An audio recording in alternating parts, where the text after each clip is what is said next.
Hello and welcome back to the Arsenal Therapy Podcast. My name is Farhan, also known as Gunner since '96.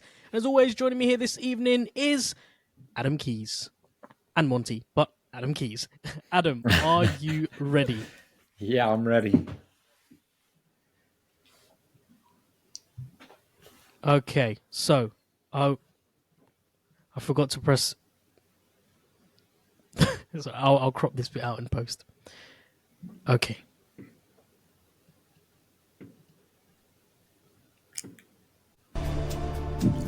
So, Adam, first question. Should Trossard be our second striker? Yes. Are we slowly beginning to see the football from last season? No. And was Vieira's red card a red card? Yes. Okay, Adam, welcome back. You have returned from your international break during our international break. So, first things first, how are you? How was the break? And are you glad to be back? Yeah, glad to be back. It's been hard trying to watch Arsenal whilst I've been away, but it's been good. Went to see Napoli in the Champions League on Wednesday night, which was absolute chaos. Honestly, the maddest game I've ever been to. Just, you arrive, there's riot police everywhere. Everyone's got their faces covered, just like swinging off the stands, like literally jumping up to the next tier and everything. It's absolutely crazy. And it just like the experience compared to going to the Emirates where everything's so civilized and so like, I guess like regimented. It's just couldn't be more different. But yeah, I'm glad to be back and just really glad to be watching Arsenal again. So yeah, just got it as an international break now. But how are you guys? Good. We have been keeping the ship afloat since you've been away. There's some damage around the back bit, some holes that are creeping up, but you're back here, so hopefully we can get this ship back on track. Just very quickly though, before we move on to Monty, tell us a little bit more about your experience watching the Napoli game, and maybe some like what differentiates the atmosphere or the experience with the Premier League. Because I went to Milan a few years ago, and I was quite fortunate to go to the San Siro and watch Inter Milan play. And I have to tell you, everyone that I've spoken to since that visit, it's the same thing that you've said. The atmosphere is like none other. The Italian fans have passion, which is in a completely different category to what we would categorize as passion. Truly breathtaking experience for me being at the San Siro, but I can imagine Napoli was just 10 times that, especially in a Champions League game. Yeah, it's a weird one. I think honestly, it was a bit like The Purge, the film.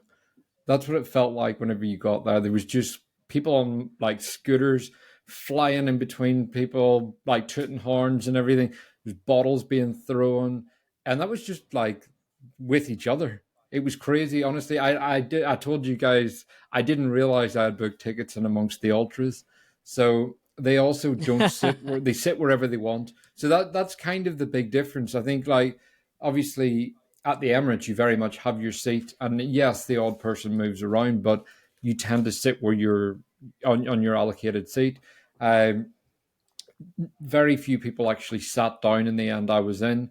They don't go to their seats; they just block the like exits. So the stairs, they were all standing on them, and you've got the huge running track around it. So it's a bit like the West Ham, the Olympic Stadium, in that sense. So the actual watching experience is nowhere near as good as when you're watching at the Emirates. And when I've only done West Ham away once, and I hated the ground for that reason. And I think a big part of the reason you get such a big atmosphere in those Italian grounds is because there's no real control. So the stewards don't give a shit. I think they know they can't do anything, and it really is just a case of it's like it's like overloaded testosterone. It's just mayhem in there, and it is a mix of like unbelievable and also kind of scary because you also have no idea what people are saying. So yeah, but great experience. I loved it. My wife hated it, and they were letting off. There was explosions going inside the ground, which sounded like gunshots, which seemed to be actually let off by Napoli. And then, as you can imagine, in Italy, there was flares being thrown every like 5 minutes. So it was just such a different experience. Amazing. And of course, as I mentioned before, we've got Monty joining us again. Monty, how are you doing? I'm sure your experience is completely different to the one Adam's described. We've been far more level or grounded, I think is the right word, here in London. Yeah, how are you doing this evening? Yeah, I'm not too bad, thank you. I think we've been spoilt with some good football across the league this weekend, so that was good to see. We obviously had a great result from the boys. Some sticky bits I'm sure we'll get into as well. There was some good, some very good, and some bad. And I'm sure Look at we'll you! You've got the program nailed already. yeah, I'm sure we'll get into it. No, it was really good. I'm in good spirits. We are 1 point off the lead now. Yep. So yeah, I'm good. Yeah, definitely a different experience to Adam. I'm sure Adam was sitting there like, what have I got myself into? But I'm sure he enjoyed every moment of it nonetheless. Yeah, I mean, a weekend to be remembered, I think, just before the international break. Arsenal with 3 points, Spurs dropping points, Newcastle dropping points, and now Man City as well. The top of the table is looking incredibly tight with just 3 points separating first and fifth, if I'm not mistaken. Villa right in the thick of it as well. So, as we approach international break, everything's beginning to heat up. Hopefully, the momentum continues, and maybe at the end of the show we can have a little recap, or maybe we can save that for next episode. A recap of what's been done so far in this international period, this period between the two international breaks. Where should we start? How about the starting lineup? Going into this game on a high, Adam, following that incredible performance and a really positive result against Sevilla, we went in unchanged, I believe. Or no, there was one change with Zinchenko out on the left, Tomiyasu out on the right. What did you make of the starting lineup? What did you expect we were going to be given? Yeah, honestly, it was kind of what I expected, given we heard before the game Ben White wasn't with the squad. So I didn't have any complaints. I did think that Fabio Vieira might have got a start in this game. And that was probably the only one because I thought this would have been the perfect game for him. Burnley play good football. They play very open football. They've got a young team. They're playing a type of football that's very, very ambitious for a team of their quality, and it's good to watch when it works, but it leaves them very open. So I thought Vieira, an agitator in midfield, that would have been a good game for him.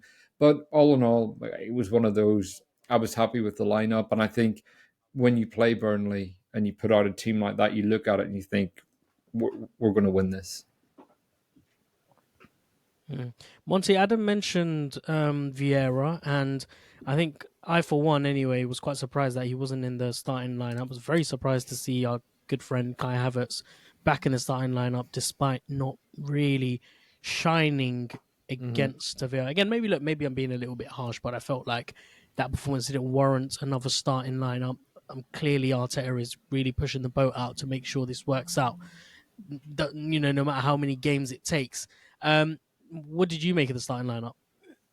I think it's some similarities. I mean, with Ben White not being in there, the main thing for me is I wanted to see how we would react, because when you've got Tomiyasu in there, it's very different to a Ben White.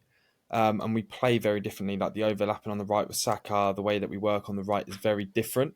Not necessarily bad or worse, just different. It's just you can see different channels, different triangles are being made, different pyramids, and what brought it up was the Trossard was able to interact and bring in those two, because they were acting. I loved what they were doing. I love what Trossard and Havertz were doing. But yeah, the main thing for me was seeing how Tomiyasu could cope without Ben White being there and how that right side would handle. And to be honest, it was pretty solid. Bar sort of Tomiyasu's one maybe mistake, and we'll go into that a little bit later. Another one as well, like you said, Havertz. The thing with me with Havertz, right?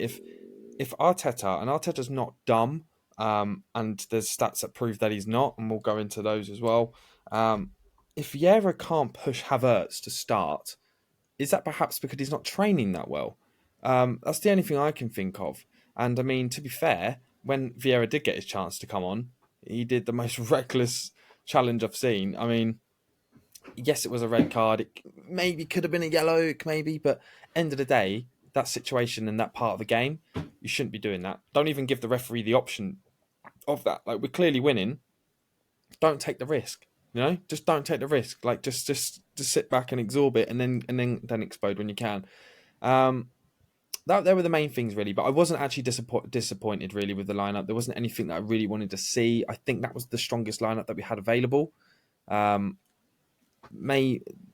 was it. Honestly, I wasn't too keen on it. And when we were going up against Burnley, sorry, I was keen on it. When we were going up against Burnley, like Adam was saying, like they are a very ambitious team. Vincent Kompany is just that sort of character, and we saw them in the Championship do the same thing. Coming up against us, it was always going to be a case of, can we just outplay them? Because they're going to try outplay us. We just have to go back to what we did last season and outplay them, and we did that quite well, to be honest. I'm surprised you didn't mention your friend Eddie Nketiah and how he's been left out for the last 2 games. Mm-hmm. Obviously, that front three did so well against Sevilla.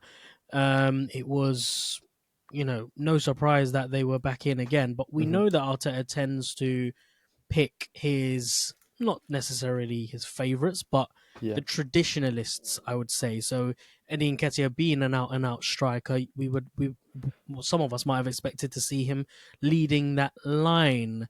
No, I would agree as well. What did you make of it? No, because I was on a space after, and on paper, Nketiah is much better suited for a game against Burnley. Because he's just very tricky in a box. He can do things that others can't. He can find spaces. He can get separation when it's very compact and very tight. So maybe he would have.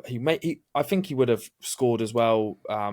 There's no issue with that. But what I was interested in seeing Trossard and Havertz, and this was the one that was appealing to me, is Trossard was sort of acting as a false 9 most of the game, and we had Havertz as a shadow striker, and they actually worked quite well together. They were very solid. So there are pluses and there are cons of each of those dynamics. But I think Arteta got the choice right, to be honest. I mean, don't get me wrong, I love Nketiah and I'd love to see him on, and I think he would have done great if he played. But the way that they were playing together, and I think Arteta's just been really stubborn, and he wants Havertz to sort of turn that corner, and he should have scored. He should have scored against Burnley, but he didn't. But no, I'm not too bitter about it. At the end of the day, we got the win. Nketiah got a chance to come on. Didn't really do too much, but I wouldn't say that necessarily that hinders his place in the club, in the team. I think he will still come in and probably start against Brentford. Okay, Adam, what about you? I think you mentioned that you would like Trossard to be our second striker. Correct me if I'm wrong. But yeah, is it a surprise that we're not seeing Nketiah leading the line because he was doing it for such a long time? Well, I think he was initially left out because of an injury. So that was another reason he missed Sevilla. So he was past fit pretty late for this game. And then obviously Trossard's gone away, scored against Sevilla, scored again yesterday. So I think for me, it's not...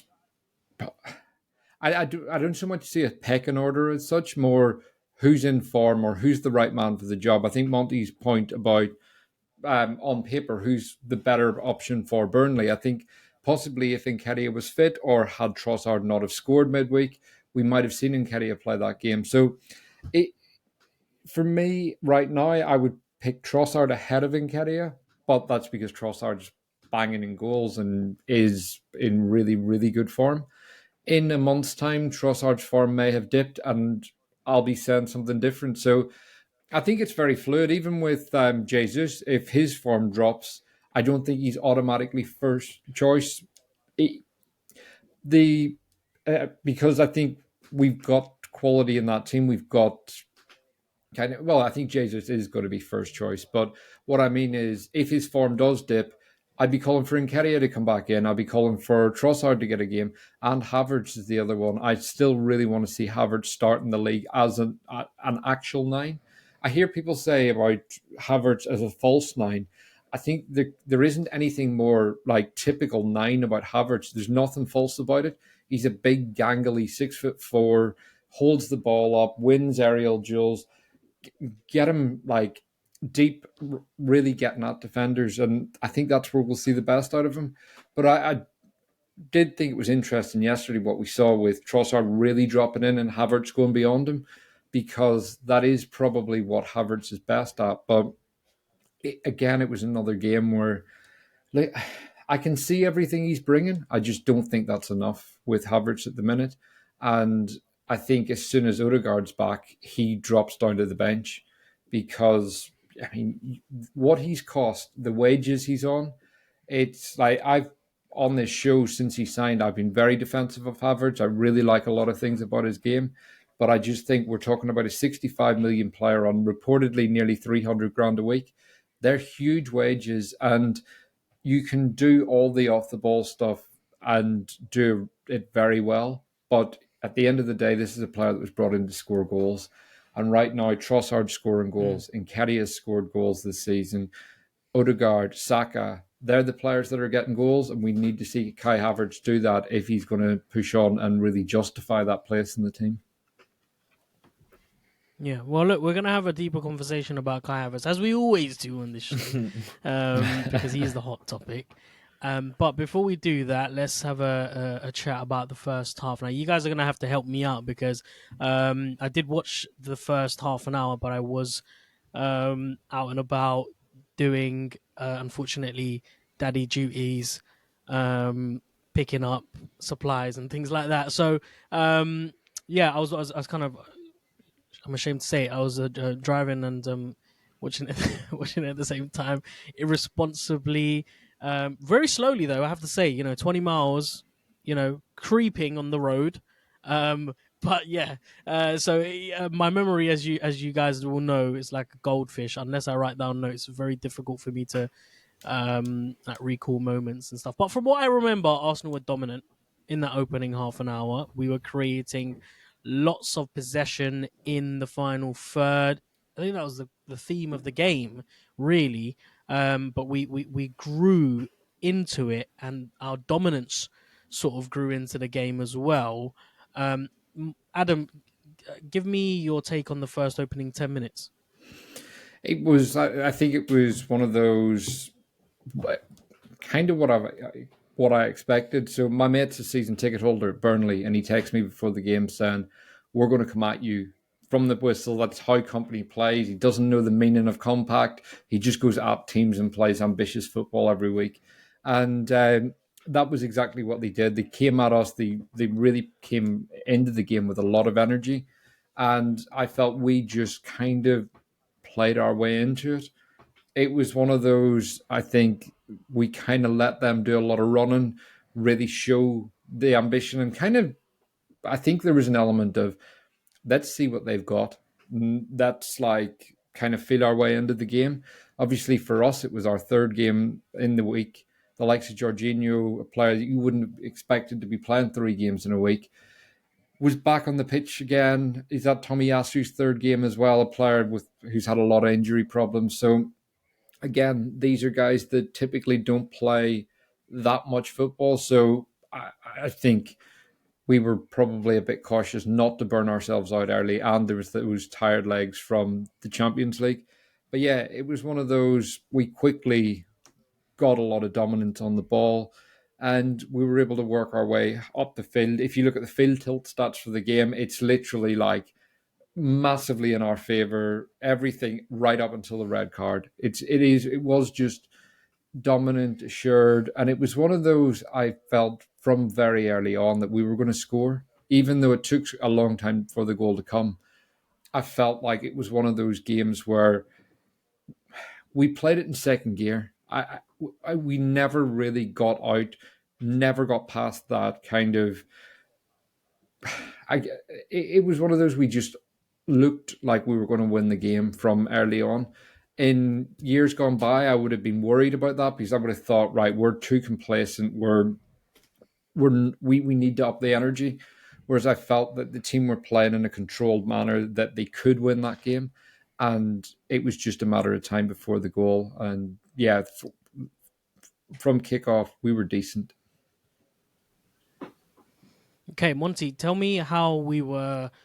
Because as Adam mentioned, it was quite a sort of high speed game. Yep. Burnley, playing their football, Arsenal growing into it. What do you think the difference maker? Who was the difference maker, or what was the difference? In the latter stages of that first half, where Arsenal were completely dominant and Burnley were having to just try and chase and try and get something out of their franticness. Yeah, no, definitely. Like Adam said as well, I think the tiredness definitely played a role at the start. Burnley just looked fresher, and we started to warm up, get into the game.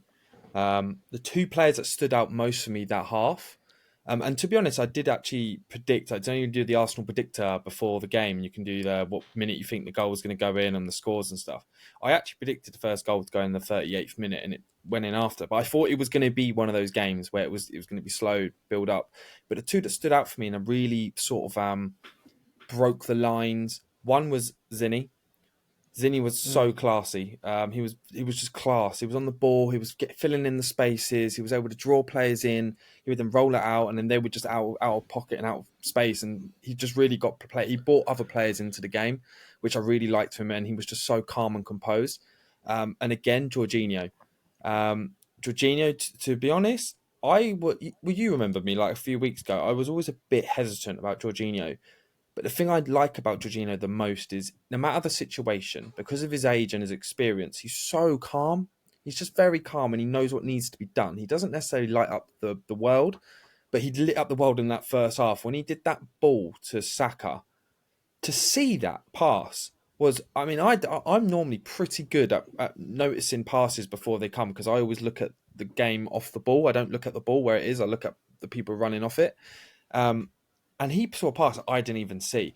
And that was a splitting pass to Saka, who then was able to tee up Trossard and the easiest goal you're ever going to score in your life. And that's another thing. I mean, the fact that Trossard scored 6 goals and every single one of them has been assisted by Saka needs to be a conversation we need to have because that's a good partnership going on there. And it's just wonderful to see. But I think the main thing was us. Because at the start, I mean, like Adam said, there were definitely moments where Burnley, they kept us honest. Although we did dominate the game, there were moments where Burnley were potentially threatening. And I mean, Saliba did an awesome track back to get onto the ball. Zinny as well got almost beaten as well. And then I think it was Gabriel came in and cleared it. So they had moments. And I think it was Rodriguez who shot from afar. So they did keep us. But I think it was just purely the technicality of the game that allowed us to just simply outplay Burnley. And Burnley put in a good account for themselves as well. I think the only reason they lost, to be honest, although they actually defended very well and they were very organised, the reason they lost was set pieces. The set pieces, the way that they man marked, and well, they did zonal marking, but the people that they put the people on were just awful mismatches across the board, and individual errors. And that was relevant for them in the Crystal Palace game. But no, in the first half, for me, the biggest standouts for me, I know Trossard did great, Saka did great, Martinelli was just non-stop. For me, it was Zinny and Jorginho. Those two in the midfield, when they were sitting in that 6th position, they had the whole field in front of them, and they just seemed to get every pass perfect. And they really were able to spread Burnley out and for us to exploit them in behind. So they were my standouts for me. Yeah, there seemed to be a real class about the way that we were moving the ball. It was less frantic and more measured, and it was really well balanced in the way that we were getting the ball in the final third, and we were able to just move it from one side to the other, keep the chances alive. We've seen a lot less of that this season. Up until the last 2 games, I feel like it's been quite disjointed, whereas now I feel like I'm seeing the partnerships develop a lot more, especially down the left-hand side. I mean, I know with Ben White missing on the right-hand side, it's difficult, and Odegaard as well, it's difficult for Saka to prosper. But on the left-hand side, with Martinelli, you had Zinchenko, Rice there as well as Trossard, and we saw a lot of balls coming from that left hand side. So luckily, I did manage to start making those after the half-hour mark. So I'm back in the conversation. A great save from David Raya following a break from Burnley. Zinchenko shoved out of the way, beaten too easily by Goodmanson, and luckily the shot is saved. So yeah, Monty, as you said, Burnley had their fair share of opportunities, and that was a really, really good one, and maybe a bit of a wake-up call for us to try and get that goal as quickly as possible. I did feel like we were getting closer. We were definitely edging closer as the half was going by, putting balls into the box from either flanks. Trossard with a stinging shot from the edge of the box, which goes over. And once again, Declan Rice was absolutely brilliant. I think as the weeks go by, we're just going to talk about him less and less because his performances will become. These types of performances are just going to become so common, like Saliba. We won't need to mention it. We won't need to be surprised by it. Now, before we move on to talk about the goal again, because I think we do need to dissect it from Adam's perspective anyway. I do want to talk about and revisit our good friend Kai Havertz, because for all the good work that we were doing on the edge of the box, I felt like.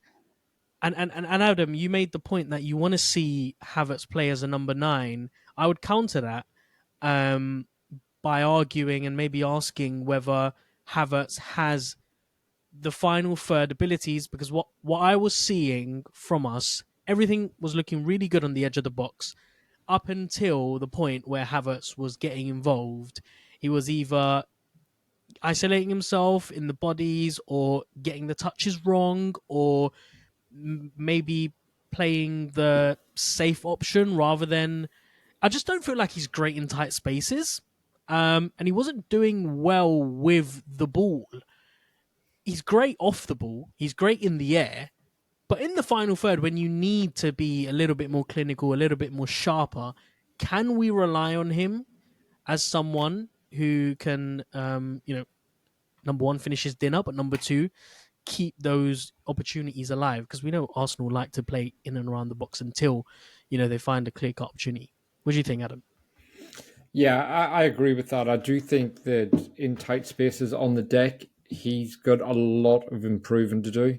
So he's someone that's always described as a technical player, and I really don't see that. I think if he's got a good touch, he's a decent passer of the ball. He's not a dribbler. He's not he's someone that I would say he's sound technically. That's about as far as I would go. He's not a real technician. And I think in tight spaces, he does have his weaknesses. But I think where his big strength in the final third comes is the hold-up play, the ability to take on his chest, hold off defenders, win balls in the air. They are the big strengths as a 9. But I also agree with you on the point of him being clinical, because he is getting the chances, and people keep saying like the goals will come, but he's getting into positions. Yeah, he's getting into positions, but if you look at someone like Darwin Núñez misses a lot of chances, but he continually gets into those positions 3 or 4 times a game. Getting into a position once a game isn't actually that much. So I think there's a lot of improvement to do. He had a great chance to score from a header. That was, for a player of his height, that close to goal. It was beautiful delivery from Saka, plenty of pace on it. He just needs to keep that down, hit the target, and that's a goal. The same with Gabriel's header that went over. And just on that point, our corners were absolutely sublime yesterday. Both Trossard and Saka's delivery, time after time, we were just causing so many problems with them. And you could see that players were actually willing to let the ball go for a corner rather than to keep it in, because we recognised that was a real threat. But yeah, with Havertz, he had the chance that fell to him. It came on his right foot inside the box. And again, I just felt he was slow to react to it. So there was no kind of urgency to get his foot through the ball and really attack the ball. He seemed to be caught off guard, which when you're in the penalty box, you should never be. And whilst I've got my criticisms of Nketiah, he would have been alive to that chance. If that bounced in front of him, he's straight on it, bang, gets that ball away. We've seen Saka's half chance, which came in his right foot and he smashed that at the keeper. He tips it under the bar. And again, that was because he's alive inside the box. And it's like with Havertz, he's great off the ball. He does a lot of running. He makes a lot of tackles and everything. But I do think in the final third, one of the things is you kind of want to give him a shake sometimes and say, like, waking up. And it's a weird criticism because in the other areas of the pitch where I would have thought that he would have switched off before we signed him, he's actually really switched on and really kind of tuned in those areas. It just seems to be the final third. So I do completely agree with you on that point. And it's a weird one with Havertz because I want to see him as a 9 for some of his qualities, but I still see so many sides that he needs to improve on. And the big thing, I think for me, is I like him as a player, but it's recognizing kind of the stature of the signing as opposed to if this was a player we picked up for 25 million, I wouldn't be saying this stuff. But the reality is signing Havertz for that cost on those wages stopped us going out and buying someone else. And it's kind of, it was like when we bought Pepe, we were judging Pepe and Willian differently. Willian was a free transfer, got a lot of stick, but we got rid of him. Pepe was a £72 million player, and he was judged on that. So we have to be judging Havertz on this. There's been, what are we, 12 games in now, plus Champions League, plus Carabao. I would be expecting more from him at this point. And I actually don't think he had a bad game yesterday. I just think the expectation levels of a £65 million player have to be better than he worked off the ball very well. So yeah, I completely agree with everything you're saying about him being clinical. And he did have those chances yesterday. He had opportunities to score. And when you're being hooked on 57 minutes, it's not a good sign. Yeah, he's definitely doing the basics right. I mean, as far as, passing ability, being able to position yourself well enough to receive the ball, be fed through on goal. Maybe he's doing a little bit more than the basics, but you're right. Price tag has a lot to play with. Has a lot to. Can someone complete my sentence for me, please? I can't seem to complete. It definitely means it's how you judge a player, and the other thing is like he is the third most expensive player in our club's history. So again, we've got crazy. Saka, academy product, 22 years old, younger than Havertz, delivers week after week. Martinelli, even though he's not scoring at the minute, he's delivering every week. And we're seeing like Odegaard getting flack and he's still got 5 goals this season. So it's a hard one with Havertz because I thought it was an okay performance, but I think we do have to start judging him now on you're one of the highest paid members of this squad. You need to deliver like that because there comes a point as well when it's contract renewal time that people will be walking in and saying, here, wait there, you're paying Havertz this. I'm doing X, Y, and Z more than him.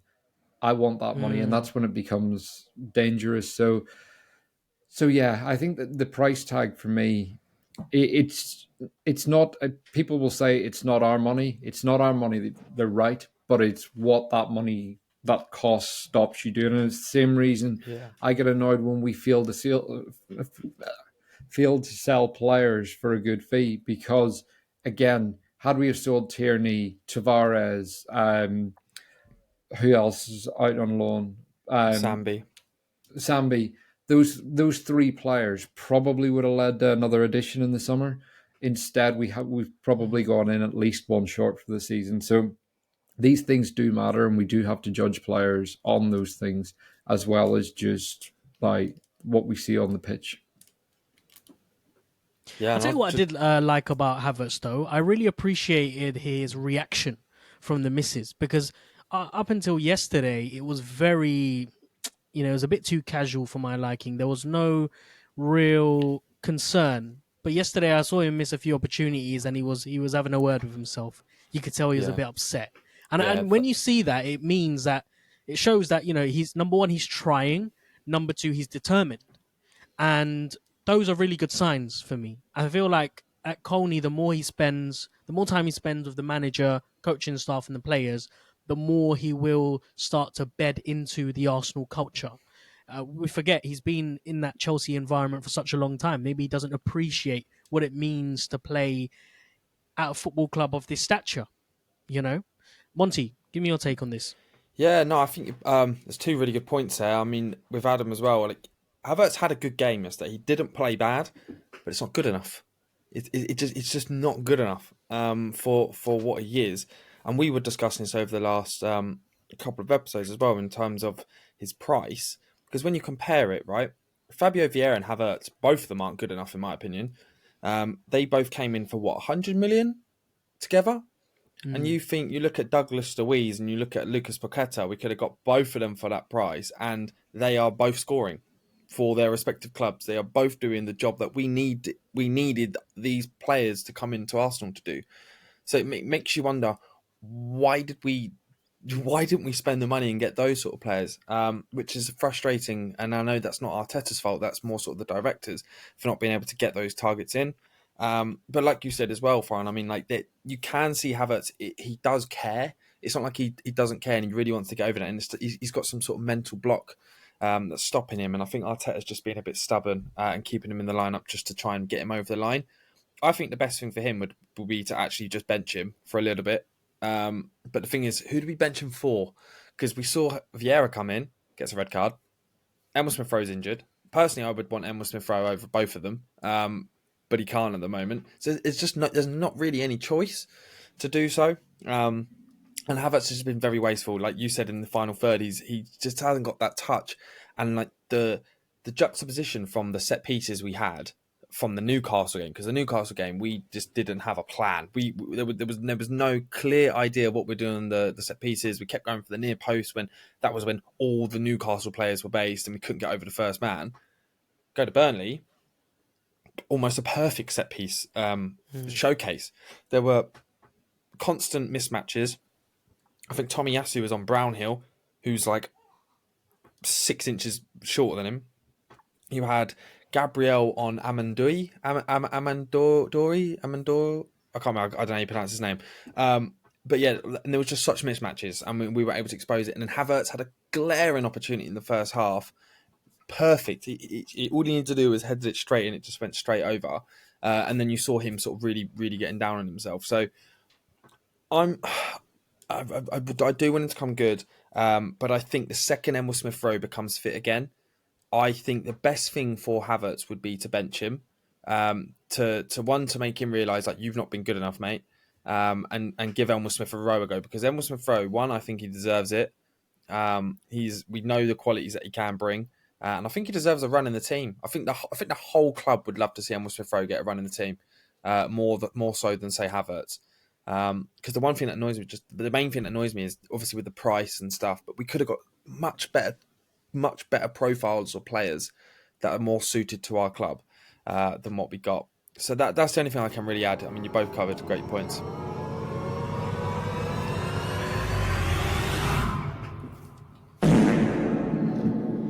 That sound can only mean one thing. We've arrived at the halfway point where I'll be taking you, Adam and Monty, into the second half of the show. But before we do that, can I get you guys to give me your one-word summary for that first half? Adam, I'll start off with you. Controlled. Nice. Monty?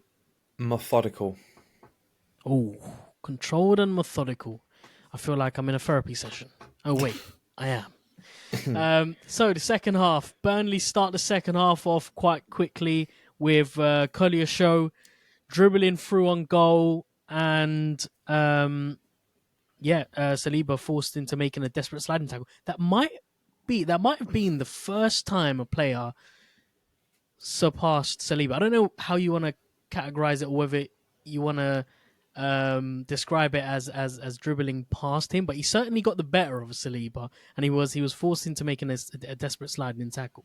So they started the second half off really, really quickly, but Arsenal back on top, scintillating football in the edge of the box, sending lots of players forward, linking up well, short and concise passes. Zinchenko, who we haven't spoken about much, but I think we will do in the second half, has been, for me, I felt like he was really, really effective in possession, slick touches, quick movements into space, and the ability to thread short passes forward. This is exactly what we need from a 6/8. So again, begs the question of why Zinchenko hasn't been put in that position. Why hasn't he taken over Havertz's position if he's someone who can readily play in that role? I understand yesterday he wasn't able to because we had to fill in Ben White's position with Tomiyasu, but I'm dying and I'm itching to see a Zinchenko Tomiyasu partnership on that side of the pitch. It fascinates me to contemplate what could happen because the partnership on the left-hand side, like I said yesterday, worked really, really well. We had a lot of possession going down that side. There were plenty of balls going into the box. Martinelli, who was brilliant against Valencia, I felt like had a really good performance yesterday as well. And we didn't really need to wait too long before we were brought back down to reality because Burnley did end up scoring. I didn't see this goal coming at all. Adam, how did this happen and who's to blame for it? It was one of those. It was definitely against the run of play, and we did start the second half really well. That Koleosho is a real tricky player. You're right. The one against Saliba, it was a great tackle, but it was one of those. It was so unusual to see Saliba have to make a tackle like that. I think that was the kind of most unusual thing about it. And then, obviously, for the goal, he was crucial to the whole thing as well. And he's just got so much pace, but it's his strength that really impressed me. So, like for a young player, he's so strong, and he obviously.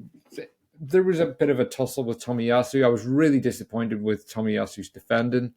It was one of those. It's like as I say on the show a lot.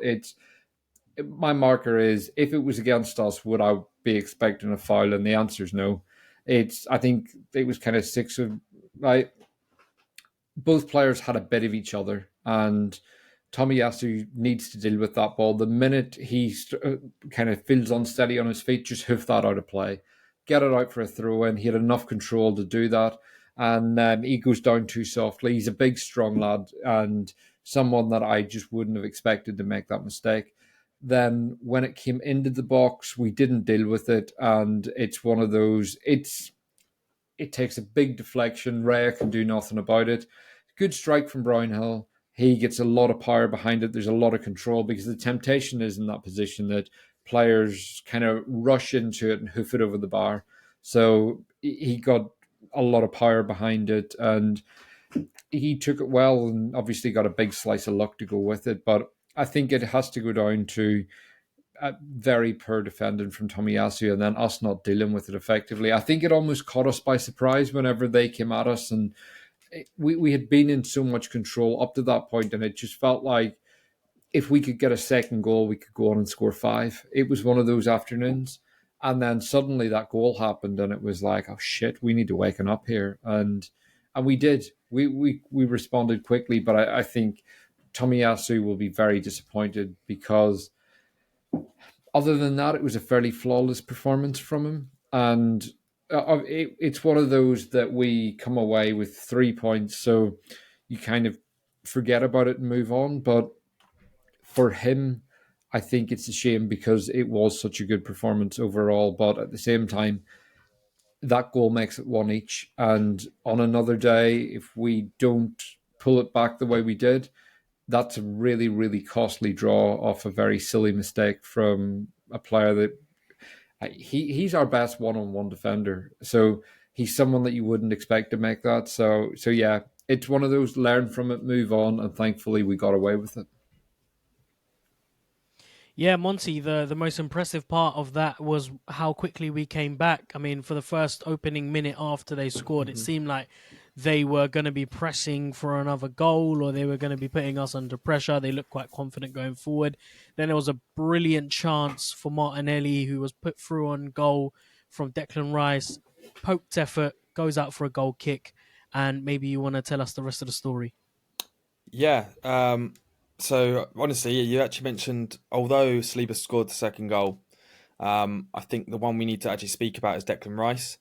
I think Declan Rice was the reason we scored the remaining 2, because on the set pieces, they perfectly put him in place. He was literally glued to the keeper on all the corners. And because he's such a big, tall, physical, strong lad, the goalie physically was planted. He couldn't get around Declan Rice, so he was never able to get out of his box and claim the ball. And the way that Burnley defend corners in a zonal, we were able to get mismatches across the board, big physical bodies. Saliba just... The thing that baffled me the most about the corner, and it was a beautiful delivery. It was honestly perfect. It was about 2 feet in front of the goalkeeper with Declan Rice blocking him. Not blocking him, but just in his way. He wasn't putting his hands on him, he was just in his way, and he just stood strong. And Saliba just comes across, gets off his man, jumps up, and literally headers the ball in front of the keeper. And I mean directly in front of the keeper. That should never happen. A goalkeeper should never, ever, ever get beaten in that situation where the ball gets taken 20 centimetres from his hands. And Saliba just got that ball, got up there, timed the jump perfectly, got the ball, 2-1, run into the corner, everyone started celebrating, and then we do it again. And we saw this throughout the game. There were moments in the first half where we saw this exact same thing, and Burnley just didn't learn. They didn't learn, and it baffles me because Arsenal are the most potent team on set pieces in corners, especially, but in set pieces just full stop this season. And you're doing zonal marking. That baffles me. If you've got such a potent attack, you must man mark. You have to man mark, because if you go zonal, that is where you ask for mismatches. And you need to man mark the strongest players with your strongest players. It's as simple as that. Burnley have got a very tall back line and strong people, but they were putting like centre backs on Vieira late on, or they were putting him on like Jorginho, and these are players who are not going to come out and jump feet in the air. And the people you need to be marking are Saliba, Gabriel, Tomiyasu, Declan Rice, Havertz, tall physical bodies, and they failed to do that. And I think Nicolas Javier did amazing. And you were with me when I was berating him for the Newcastle tactics, and he seemed to just not be on it. He nailed it today. And whoever they set it up, they did it perfectly. And it was basically just a pure case of the technicality of it. We just outdone them on a pure systematic basis. And we were able to get the ball. It was pure mismatches, and we were able to get the ball, and we dominated that ball. And then that's how it happened later on in the third with Zinni as well. They were so stuck and glued into the penalty box that they weren't even able to get a person out to even challenge him. And that's just a pure mishap from them. And that's how it started. And after that second goal, the game was done. I knew that they weren't coming back. Like you said, I think Adam said on that first goal that they scored, completely uncharacteristic. Should never have happened. Tomiyasu is an amazing defender. Never gets really beaten in one-on-ones. I think it was a pure lack of, because we were so dominant in the game, I think it was a lack of concentration. And how many times have we said this? But why is it that we need to concede to wake up?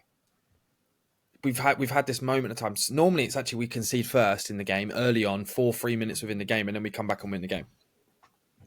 This moment, it was a case of we were just so dominant. Burnley offered nothing going forward, really. They had pockets, like the Saliba moment. That was, and I put a tweet out of that, actually. I think that was the first time I've ever seen Saliba get outpaced to a ball. Ever. But again, he was still just so calm, composed, made the last chance tackle and got it. But again, we conceded, and then we woke up. We were just more on it. The fans got again onto it, and it's really annoying for like Category C games. And I'm in you guys are in the group chat as well with a lot of Arsenal fans who go to the games. These sort of games, you get the fans who aren't really connected. There's a lot of diehards who really sing and really want to be there, and you get a lot of the ones who just want to watch a guaranteed win. And it was a kind of a bit like that. And then when we saw that we were down, the fans get involved, and then we just sort of wake up a little bit. So it's just interesting to see that connection between fans, energy, or as Arteta says in his drawing, you've got your fans, you've got you, and then you've got passion. And then so it's quite interesting to see how it's all connected. But that second goal, we just outclassed them. Yeah, One of the and things very that I impressive. Yeah, go on, mate.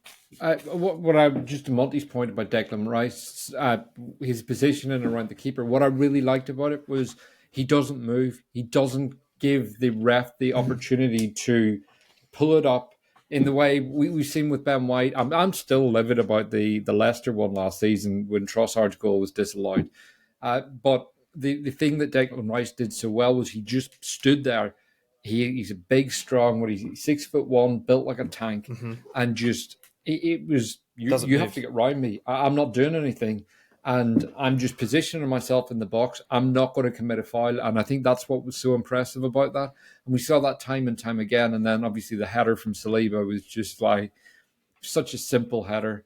And it was one of those, it was such a simple goal. I didn't celebrate because I was like, this is going to be like, something's gone wrong here. It felt like, it just felt like it was going to be overturned, that there would have been a foul in there somewhere. And actually when I watched it back, it's like he literally just ran in front of the keeper. And yeah, crazy. One of those, baffling. if it was us that conceded that goal, I'd be furious. And we have conceded those goals on plenty of occasions. 20 centimetres in front of the goalkeeper is baffling. I think what we need to mention as well is the delivery from Trossard, because most of the times it's Martinelli who takes those corners down the left-hand side, but almost every time Trossard delivered those corners, it went in the exact same position in the middle of the box. I think a couple minutes later there was another corner in the exact same position, hitting an area where we could have got a touch. There was no one there, but had a player been there, quite easily a touch would have been enough to convert that into the back of the net. So, and me, Monty, I've been speaking for the last few games. I've been highly critical of the amount of set pieces we've had and how little we've done with those. Yesterday we had staggering again, 22 set pieces, 13 corners, 9 free kicks. Is a hell of a lot, and I'm glad to have seen that we converted one of those in the back of the net. So hopefully that continues. Hopefully the club have addressed the lack of efficiency in that department. Let's move on. Havertz comes off for Vieira on the 58th minute. Adam, can you explain why Arteta decided to do this? Very unlike him to make a substitution like that, especially when you're 2-1 up. Yeah, it was obviously it happened just after we score, and I think I was calling for Vieira at that point. I wanted just a bit of an agitator on the pitch, someone that could play that defense splitting ball, someone that was just a bit more adventurous with their passing in the final third. That's what I was looking for. And ultimately, I felt that Vieira was the right man to do that. So I was glad to see him coming on. And Havertz was the obvious choice. I did wonder if it was one of those where we could have brought Jorginho off and then just had a more attacking lineup and really killed the game and gone on and won that 4 or 5-1. But look, it was one of those, I didn't have any kind of criticisms for it. But I'll be honest, I was disappointed to see him coming off because, as I said, I didn't think he had a bad game.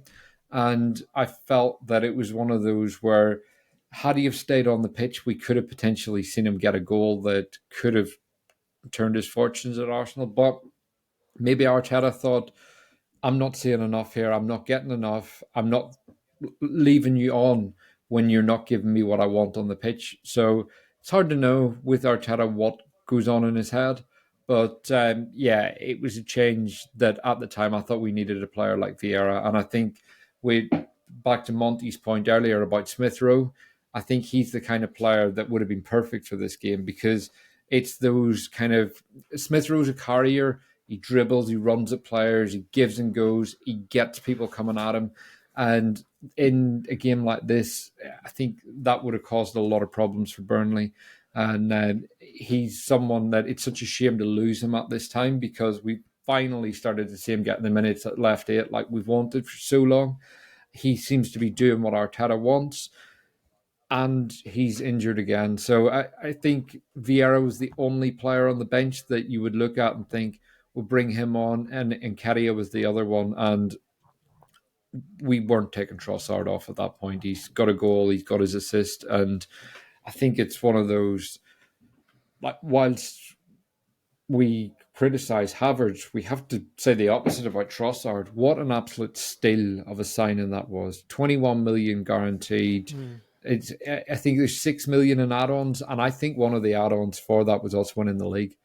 And so I doubt it'll ever actually reach the 27 million mark, but 6 goals this season. He got 10 assists last year, and his performances. If you look at the numbers compared to the number of games he starts, it's incredible with Trossard what he's doing for Arsenal, and he's just been such a great signing. I think he's the perfect squad player. He's someone that plays at a really high technical level. He's always fit and available whenever he comes in, and he's just someone that adapted so quickly. And I think because he's not a pacey player, he's someone that could potentially have his best years over the next 4 or 5 years, as opposed to really pacey wingers that tend to peak around 25, 26. So he was just such a shrewd signing for us, and really impressed with his performance yesterday. So that's the things I want to see Havertz doing, is scoring those goals, getting those assists, and really kicking us on in those areas. Yeah, we continue to press on as well after Vieira comes on. We'll have a chat about him in a minute.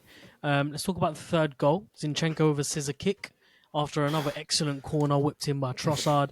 Header from a Burnley shirt which hits the post, comes off for Zinchenko to put in the back of the net. Technically, he was sound yesterday, and a lot of question marks are going to be raised about where we see him in the squad. How often do we see him? Does Tomiyasu come back on the left-hand side, or do we continue with Zinchenko? Because unfortunately, the two players have completely contrasting qualities to some extent. One is technically sound, the other is defensively very capable of doing a job, whilst also, going forward and playing as a supporting act for the others. So, Monty, what do you think needs to be done with Zinchenko? I think, honestly, at the moment, I think he is where he needs to be, and he's doing what he needs to do. We spoke over the last few weeks. I think Zinchenko should definitely be given the opportunity to go into the midfield, but I think the only thing that is holding him back is, obviously, you've got Tomiyasu. You don't want to have Tomiyasu and Ben White and Zinchenko up all playing at the same time if you haven't got a replacement sub.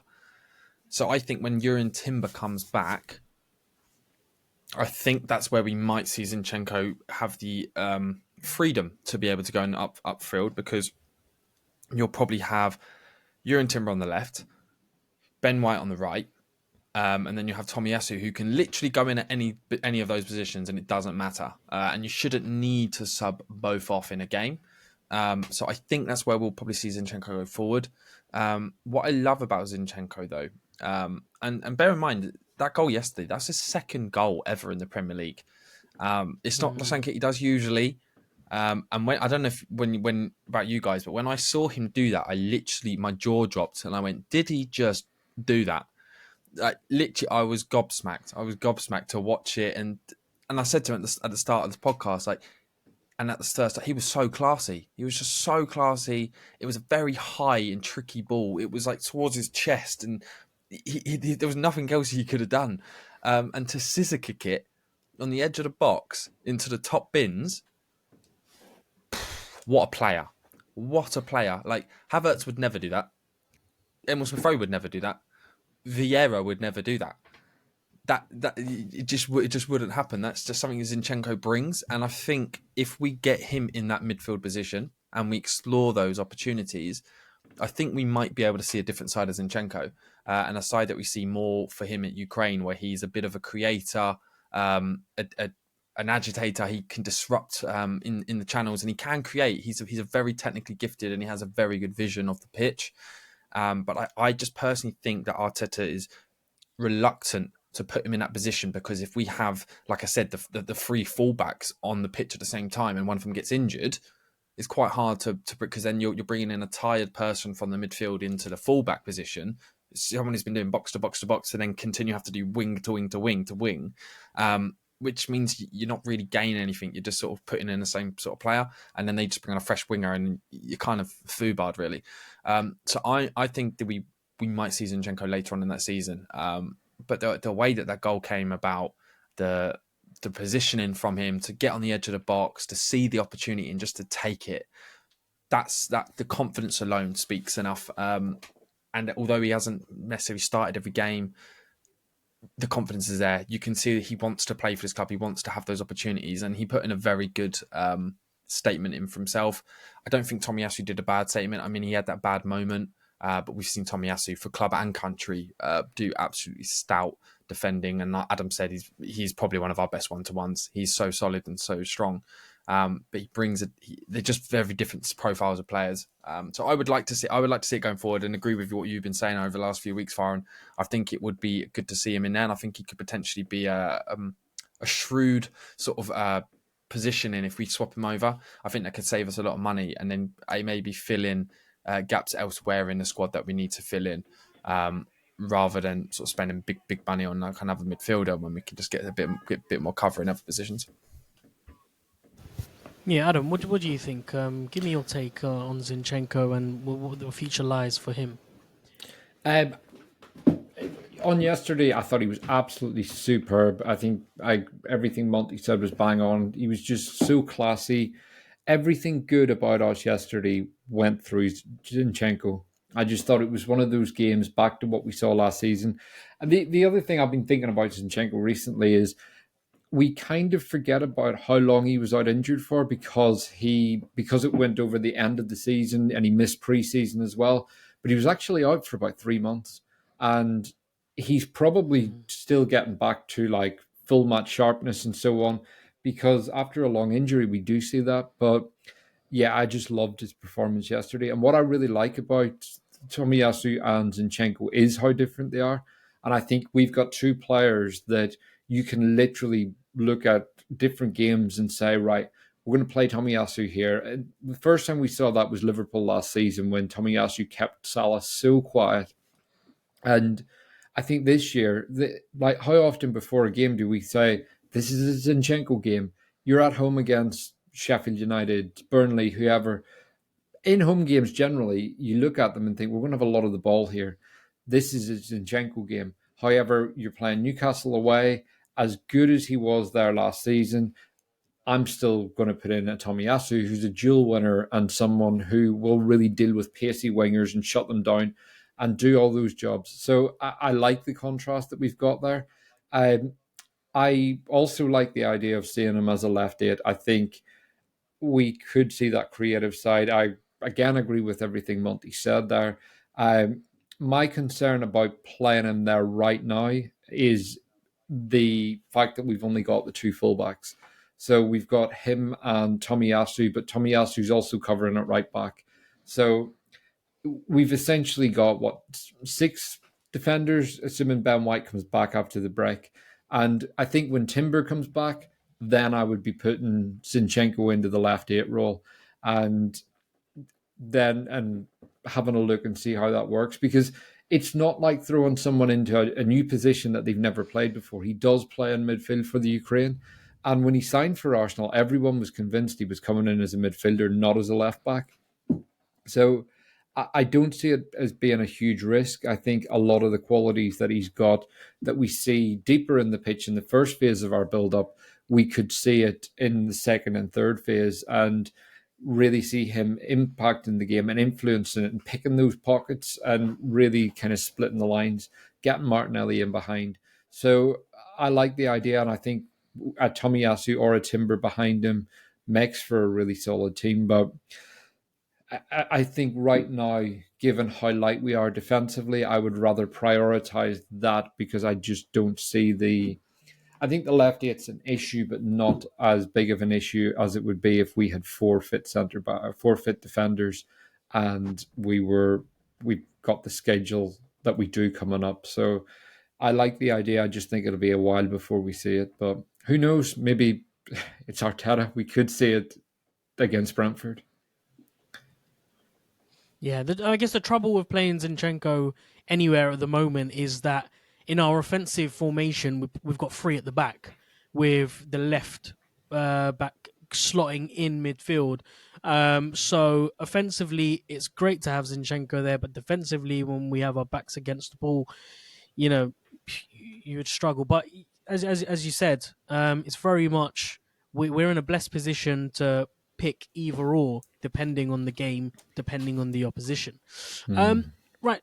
Just before we, I guess, end the show, a few more talking points. We've got Fabio Vieira to discuss the red card and his influence on the game, and also how we managed the final 10 minutes. So, Adam, I'll let you discuss the Fabio Vieira situation. Brought on the 58th minute, a glorious opportunity for him once again to stake his claim on that position, to really, ask questions of Arteta and maybe force his hand a little bit. We've been waiting a long time to see Fabio Vieira come into his own, and we just haven't seen it. And that red card, very poorly timed challenge, has, taken him off the path now, hasn't it? Yeah, look, that's 3-game ban coming up, and it was a red card all day long. It's a stupid challenge. It was the more I've watched it, the worse it looks as well. I think it was one of those. He's nowhere near the ball. I don't know how much contact he actually makes, but it's one of those. He's out of control, and it could cause a nasty injury. So you can see Arteta's reaction behind him. He looked furious with Vieira, and it was one of those. Obviously, he's done his interviews after the game, which I don't know if you guys have watched them, but they were hilarious. When there's one on Arsenal player in particular that's worth checking out. But yeah, just basically praising himself for praising the referee.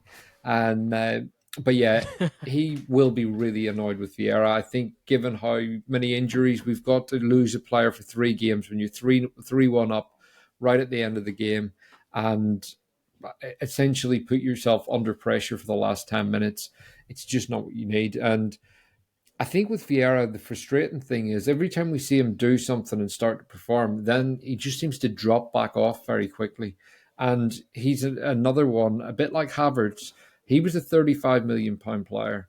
That's more than we paid for Zinchenko. And if you look at the impact Zinchenko had last season, we paid, 45 for Jesus? Like, he's sitting right in between those two players. And I think we do probably need to be more critical of that signing. By the time his suspension's up, he will have been at Arsenal a season and a half. And we have still no real idea what his best position is, whether it's the left or the right. And I think we know he can play those defense splitting passes. He can create, he can shoot from distance. He's a beautiful ball striker. But the reality is, in the modern game, that's not enough anymore. It's a bit like what I'm saying about Havertz doing things really well in certain areas, but he needs to be doing more. We shouldn't judge players on, they didn't have a bad game. It's like, did they have a good game? It's like, what are the standards? It's when you're going for top 4, if people don't have bad games, you can generally pick up enough points.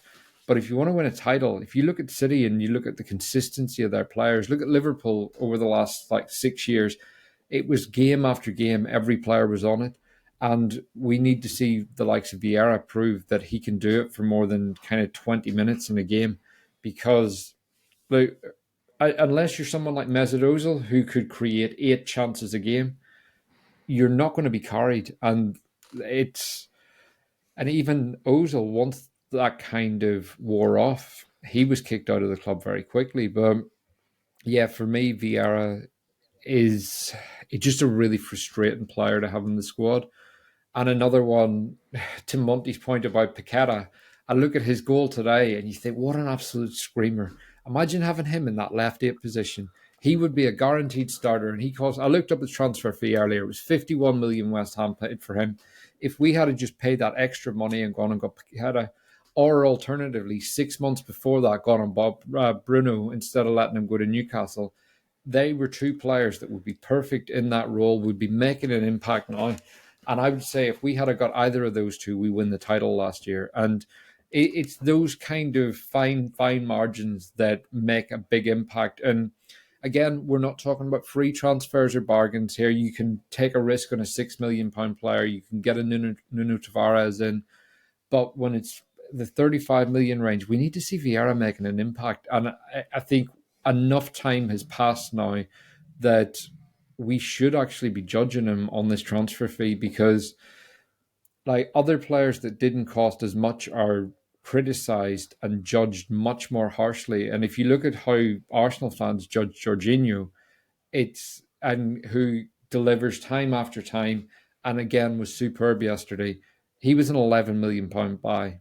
We've got Vieira costing 3 times as much and doesn't look like he's anywhere near ready to start for us. Monty, what do you think is missing from Vieira's game, or what was missing yesterday? He was on the pitch for a large period of time before he got that red card. What's not being given on the pitch to guarantee him as a starter, or at least to start asking the questions? Do you know what? I don't think there's any. I don't really doubt Vieira's technical ability, and like his vision. Like some of his passes that he makes, like you can see what he was trying to do.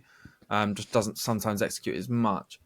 I think it's more just his aura. Like sometimes when I don't know if anyone you have the same thing. I see some like training photos once, and I remember seeing him. And he just looks depressed. He literally just like looks depressed. I just don't know if he has it in himself. And I feel like he's probably just a little bit too weak. Like we knew when he came in, he was quite skinny. He's young. He's going to take a while to sort of bulk up, get strong. Like Edin Nketiah when he came, he was always really scrawny, really skinny. But then he bulked up, got a new health plan, and worked on it. And now he's quite strong and he can actually challenge defenders. Vieira seems to be getting sort of like beat physically in the battle. And with the Premier League, you can't allow that. You have to be a physical player. You have to be able to match it 50-50. And then, well, he did the reckless tackle. And I mean, I can talk about his physicality, but that's just reckless. Anyone can do a reckless tackle. It doesn't matter how skinny or how big or whatever. That's just reckless. For me, I just think it's purely the presence that he brings. I think if he can sort of dominate his area better, I think I would feel a lot more comfortable with him. But I feel like when he's on the ball, I feel like at any moment he could be dispossessed. He could be shouldered off it. He could be beaten to a 50-50. I don't. When I see a 50-50 with him and any other player in the league, I'm not confident. Whereas, say if I see Havertz going into a 50-50, I'm more confident that Havertz is going to win that. I just don't think he's going to do much with it. But I have confidence that he'll win that. So for me, I think it's just purely the physicality of the game. I don't not rate Vieira's touch. He can keep the ball close to him. He's got them in a passing range. He can do it outside of the foot, inside of the foot. He can curl it. He can do it straight. He can do it cross ball. He's got all the passing range. But I feel like he just gets bullied off the ball, and it's purely just presence. Like he's not necessarily the tallest, but there are players so I don't know, Santi Cazorla and Mikel Arteta, not necessarily the tallest players, but when they had the ball, you weren't getting them off it. They were tough. They were very tough players, and you couldn't really bully it. And I'll ask this to you: do you see that in Vieira? Do you see that toughness in him? No, I don't think we've seen it for a good while. In fact, we probably haven't seen it since he signed. I know last season there was a lot of criticism about his strength and the lack of it. And then we were hoping in the summer that he would, bulk up a little bit, maybe adapt to the Premier League. I mean, we know that you don't need to be the biggest and the strongest in order to deal with the physicality of the Premier League. It's very much about having a low center of gravity, having a good balance. And Show is the perfect example of that, in that second half yesterday. So, yeah, you're right. He's got good technical abilities. He's got a very good strike on the ball. He does all the basics right. He gets himself involved. He's not afraid to get in the thick of it. When he has a good game, he has a really good game. But a lack of consistent performances and as well, yeah, maybe just that extra sharpness, that extra bit of strength needed to we all want to feel confident in Vieira, and I guess whenever he comes on, there isn't that excitement that there is when someone like Nelson, for instance, comes on. Every time Nelson comes on, every time I see him warming up on the touchline, I'm excited to see him because I know there's that burst of energy, there's that crazy sort of chaoticness to his chasing, running. He is very direct. He is very risk taking. Vieira's not risk taking. If that's the right word. Yeah.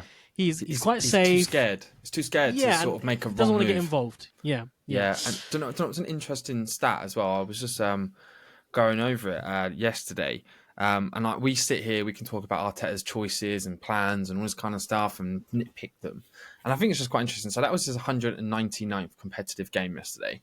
And his win percentage is actually, well, out of all the managers who have managed over 50 games, he has the highest win percentage. And I believe it is 59.29% win ratio, which is outstanding, to be honest.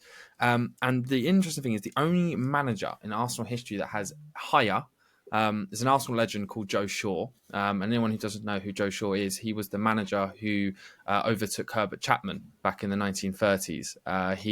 When Herbert Chapman passed away, Joe Shaw was he was our reserve manager for over 8 years, played for Arsenal for many years as well. Came in, played 23 games and won 14 with a win percentage of 60. But if Arteta continues on the path that he's on this season, he will become the most successful manager in Arsenal history on a purely win ratio percentage. So he must be doing something right. Okay, interesting. Well, only time will tell what happens with Mikel Arteta and what happens with Fabio Vieira. Look, I think it's time to close the show. I know I said we'd talk about the last 10 minutes. I don't know whether there's anything worth talking about other than Arsenal being forced to retreat in a defensive shape, Burnley trying to push forward, face and force opportunities.